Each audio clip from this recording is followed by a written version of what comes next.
సామెతలు 11వ అధ్యాయం మొదటి వచనం నుండి. దొంగ త్రాసు యెహోవాకు హేయం, సరైన గుండు ఆయనకిష్టం. అహంకారం వెంబడి అవమానం వస్తుంది, వినయము గలవారి వద్ద జ్ఞానమున్నది. యథార్థవంతుల యథార్థత వారికి తోవ చూపిస్తుంది. వృత్తి వ్యాపారాలలో నిజాయితీ ఎంతో అవసరం. వంచన దేవునికి అసహ్యం. గర్విష్ఠులను దేవుడు అవమానానికి గురిచేస్తాడు. సాత్వికులు దీనమనస్కులు ధన్యులు, వారు భూలోకాన్నే వశపరుచుకోగలరు. సాత్విక నిరోధంలో గొప్ప శక్తి ఉంది. మంచి మనిషికి యథార్థశీలం మార్గదర్శకం, వంచకునికి నాశనమే గతి. 4వ వచనం. ఉగ్రత దినమందు ఆస్తి అక్కరకు రాదు, నీతి మరణము నుండి రక్షిస్తుంది. విమర్శ దినమందు నీ ఆస్తి నిన్ను తప్పించజాలదు, నీ నీతే ఆ రోజున నిన్ను కాపాడుతుంది. నీతిమంతులు అంతిమ తీర్పులోకి రారు. తీర్పు దినాన దేవుడు అందరి లెక్క చూస్తాడు. ప్రతి ఒక్కడూ దేవునికి లెక్క అప్పగించాల్సిందే. ఆ రోజున నీ ఆస్తిపాస్తులు నీకు విడుదలను కొనిపెట్టలేవు. ప్రభువును నీవు ప్రేమించే వ్యక్తివైతే, ఆయన పట్ల నీకు విధేయత ఉంటే, అదే తీర్పు దినాన నీకు రక్ష, లేకపోతే నిత్య శిక్ష. యథార్థవంతుల నీతి వారి మార్గాన్ని సరళం చేస్తుంది, వారిని విమోచిస్తుంది. భక్తిహీనులు విశ్వాసఘాతకులు పడిపోతారు, వారి దురాశే వారిని పట్టుకుంటుంది. భక్తిహీనుడు బలాఢ్యుడే అయినా అతనికి ఆశాభంగం తప్పదు, అతని ఆశ నిర్మూలమైపోతుంది. 8, 9 వచనాలు. నీతిమంతుడు బాధ నుండి తప్పించబడతాడు, భక్తిహీనుడు బాధ పాలవుతాడు. భక్తిహీనుడు తన నోటి మాట చేత తన పొరుగువారికి నాశనం తెప్పిస్తాడు. నీతిమంతునికి కూడా బాధ కలగవచ్చుగాని దేవుడతణ్ణి తప్పిస్తాడు. అయితే విశ్వాసఘాతకునికి అట్టి హామీ లేదు. మాటలు ఆయుధాలై ఇతరులను గాయపరుస్తాయి. కొందరి మాటలు రంపపు కోతలే. అయితే విశ్వాసుల మాటలు మృదువైనవి. స్నేహశీలం వారి మాటలలో ఉట్టిపడుతూ ఉంటుంది. మన మాటలు నిర్మాణాత్మకమైనవిగా ఉండాలిగాని వినాశనాత్మకమైనవిగా ఉండకూడదు. తెలివిచేత నీతిమంతులు తప్పించుకుంటారు. నీతిమంతులు వర్ధిల్లడం పట్టణానికి సంతోషకరం. భక్తిహీనులు నశించేటప్పుడు ఉత్సాహధ్వని పుడుతుంది. మంచి మనిషి విజయానికి అందరూ జేజేలు చెబుతారు. చెడ్డ మనిషి చస్తే అందరూ సంతోషిస్తారు. యథార్థవంతుని దీవెన వల్ల పట్టణానికి కీర్తి. భక్తిహీనుల మాటలు పట్టణాన్ని బోర్లదోస్తాయి. నీతిమంతులు ఉత్తమ పౌరులు. చెడ్డవారి మాటలు పట్టణం పతనానికి కారణమవుతాయి. తన పొరుగువాణ్ణి తృణీకరించేవాడు బుద్ధిహీనుడు. వివేకి అయినవాడు మౌనంగా ఉంటాడు. జగడమాడకూడదు, నాలుకను అదుపులో పెట్టుకోవాలి. కొండెగాడై తిరిగేవాడు పరుల గుట్టు బయట పెడతాడు. నమ్మకమైన స్వభావం గలవాడు సంగతి దాచుతాడు. ఉబుసుపోక కబుర్లు పుకార్లై ఊరంతా వేగంగా ప్రసరిస్తాయి. నమ్మకమైన వ్యక్తులు పుకార్లను ప్రచారం చెయ్యరు. 14వ వచనం. నాయకులు లేని జనులు చెడిపోతారు, ఆలోచనకర్తలు అనేకులుండడం రక్షణకరం. మంచి నాయకుడు అనేకుల ఆలోచనలను వింటాడు, వారితో సంప్రదిస్తాడు, చర్చిస్తాడు.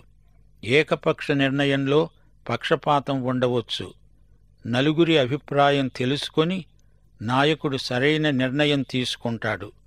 ఇంటా బయట, ఉద్యోగంలో, సంస్థలో నాయకుడు క్షణికోద్రేకంలో నిర్ణయాలు చేయకూడదు. సంఘ నాయకులు ఈ సూత్రం తప్పక పాటించాలి. ఎదటివాని కోసం పూటపడినవాడు చెడిపోతాడు, పూటపడనొప్పనివాడు నిర్భయంగా ఉంటాడు. ఆ మనిషి ఎవరో తెలియకుండా అతనికి జామీను ఉండడం అవివేకం. అంత్యనిష్ఠురం కంటే ఆది నిష్ఠురమే మేలు. నెనరుగల స్త్రీ ఘనత నొందుతుంది, అనగా దయగల స్త్రీ, సుగుణవతి అయిన స్త్రీ ఘనతకు పాత్రురాలు. బలిష్ఠులు క్రూరులు అయిన వారికే ఐశ్వర్యం ఉంటుంది. దయగలవాడు తనకే మేలు చేసుకుంటాడు. క్రూరుడు తన శరీరానికి బాధ తెచ్చిపెట్టుకుంటాడు. ఇది స్వయంకృతాపరాధం. భక్తిహీనుడి సంపాదన అతణ్ణే మోసం చేస్తుంది. అది క్షణికం. నీతిని విత్తేవాడు శాశ్వత బహుమానం పొందుతాడు. 19వ వచనం, యథార్థమైన నీతి జీవదాయకం. దుష్టక్రియలు విడువక చేసేవాడు తన మరణానికే అదంతా చేస్తాడు. నీతిమంతునికి నిత్యజీవ ప్రాప్తి, అతనికి దీర్ఘాయుష్షు. అతడు అనేక సంవత్సరాలు బ్రతుకుతాడు. ప్రతిరోజూ నిండు మనసుతో హాయిగా జీవిస్తాడు. నియమబద్ధంగా జీవించేవారు ఎక్కువ కాలం బతుకుతారు. నిత్యజీవం క్రీస్తునందు అనుభవించేవారు మరణానికి భయపడరు. యోహాను సువార్త 11వ అధ్యాయం 25వ వచనంలో యేసు ప్రభువు అన్నాడు, పునరుత్థానమును జీవమును నేనే. నాయందు విశ్వాసముంచేవాడు చనిపోయినా బ్రతుకుతాడు. బ్రతికి నాయందు విశ్వాసముంచినవాడు ఎన్నటికీ చనిపోడు. విశ్వాసహీనుడు నిత్య మరణం పాలవుతాడు. ఇహలోకంలో ఉండగా సమృద్ధిగా జీవించలేడు. మూర్ఘచిత్తులు యెహోవాకు హేయులు. యథార్థముగా ప్రవర్తించేవారు ఆయనకు ఇష్టులు. మూర్ఘచిత్తులు అంటే మొండి మనుషులు. ఒకరు చెప్పేది వినరు, తమకు ఎంత తోస్తే అంతా. దేవునికిష్టులైన వారికి భూమి మీద సమాధానం. క్రీస్తునందున్న వారే దేవునికి ఇష్టులు. నిశ్చయముగా భక్తిహీనునికి శిక్ష తప్పదు, తప్పించుకోలేడు. ఎప్పుడో ఒకరోజు పట్టుబడతాడు. నీతిమంతుల సంతానానికి విడుదల, స్వేచ్ఛ. 22వ వచనం, వివేకము లేని సుందర స్త్రీ పంది ముక్కున ఉన్న బంగారు కమ్మి వంటిది. ముక్కు కమ్మి మంచిదే, అందమైనదే, కాని ఏమి లాభం? అది పంది ముక్కుకు పెట్టబడి ఉంది. ఆంతరంగిక సౌందర్యం లేని బాహిర స్వరూపం ఎంత అందమైనదైనా అది దేవునికి అసహ్యం, హేయం. తెలివైన తీర్మానాలు చేయగలిగే సౌశీల్య సంపదను కోరాలి. కేవలం బయటి రూపం చాలదు, దానికి సరిపడే ఆధ్యాత్మిక అందం కూడా ఉండాలి.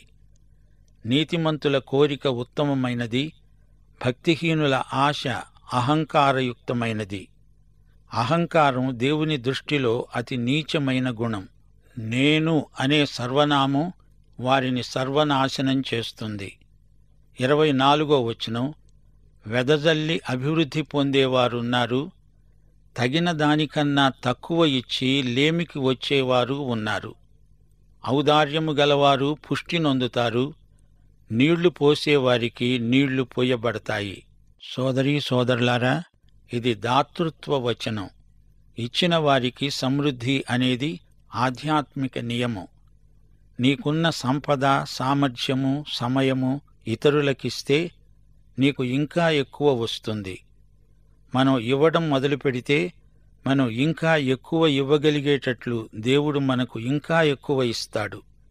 మనం ఇచ్చేవారమైతే మనకున్న ఆస్తిపాస్తులను గురించిన సరైన అంచనా, అవగాహన మనకు ఏర్పడతాయి. ఈ ఆస్తి నీ స్వంతం కాదని, దేవునిదని, దానికి నీవు గృహనిర్వాహకుడవని తెలుసుకుంటావు. ఇవ్వటం చేత మాకేమి లాభిస్తుంది అంటారా? మన ఆస్తిపాస్తులకు మనం బానిసలమైపోకుండా దేవుడు మనకు విడుదల ప్రసాదిస్తాడు. ఇతరులకు సాయపడుతున్నామనే ఆనందం, దేవుని ఆశీర్వాదాలు మనం అనుభవించగలుగుతాము. ధాన్యం బిగబట్టేవాణ్ణి జనులు శపిస్తారు. అధిక లాభాల కోసం ధాన్యాన్ని బిగబట్టేవాడు ప్రజాద్రోహి. అక్కరలో ఉన్న ప్రజలకు సరసమైన ధరకు ధాన్యం అమ్మే వ్యాపారి తలమీదికి దీవెన వస్తుంది. మేలు చేయగోరేవాడు ఉపయుక్తమైన క్రియ చేస్తాడు, కీడు చెయ్యగోరేవానికి కీడే మూడుతుంది. ఏది వెదికే వారికి అదే దొరుకుతుంది, చేసుకున్న వారికి చేసుకున్నంత. ఎవడు తవ్వుకున్న గోతిలో వాడే పడతాడు. ధనాన్ని నమ్ముకున్నవాడు పాడైపోతాడు. నీతిమంతులు చిగురాకు వలె వృద్ధి నొందుతారు. డబ్బును నమ్ముకున్నవాడు అధోగతి పాలైపోతాడు. దేవుణ్ణి నమ్ముకున్నవాడు ఫలభరిత వృక్షంలాగా వర్ధిల్లుతాడు. 29వ వచనం, తన ఇంటివారిని బాధపెట్టేవాడు గాలిని స్వతంత్రించుకుంటాడు. ఇంట గెలిచి రచ్చగెలువు. ఇంట్లో వారిని వేధించేవాడికి చివరికి మిగిలేది గాలి. కలకంఠి కంట కన్నీరొలికిన సిరి ఇంట నుండనొల్లదు అనేది మన ఆర్యోక్తి. భార్యను ఏడిపించేవాడు, పిల్లలను హింసించేవాడు దరిద్రుడవుతాడు. మూఢుడు జ్ఞానహృదయులకు దాసుడవుతాడు. జ్ఞానికి అజ్ఞాని లోకువ. జ్ఞానిదే పైచేయి అవుతుంది. ప్రియ సోదరీ సోదరులారా, దేవుడు మనలను కుటుంబాలుగా ఏర్పరిచాడు. కుటుంబం దేవుడు ఆశీర్వదించిన వ్యవస్థ. కుటుంబ సంబంధాలలో అంగీకారం, ఆమోదం, ఆదరణ, అనురాగం, ప్రోత్సాహం, పరస్పర సహకారం ఎంతో సమృద్ధిగా లభిస్తాయి. కుటుంబాన్ని కాదని వెళ్ళిపోయేవాడు మూర్ఖుడు. కుటుంబానికి దూరమైపోయిన వ్యక్తికి మానసికమైన జబ్బు వస్తుంది.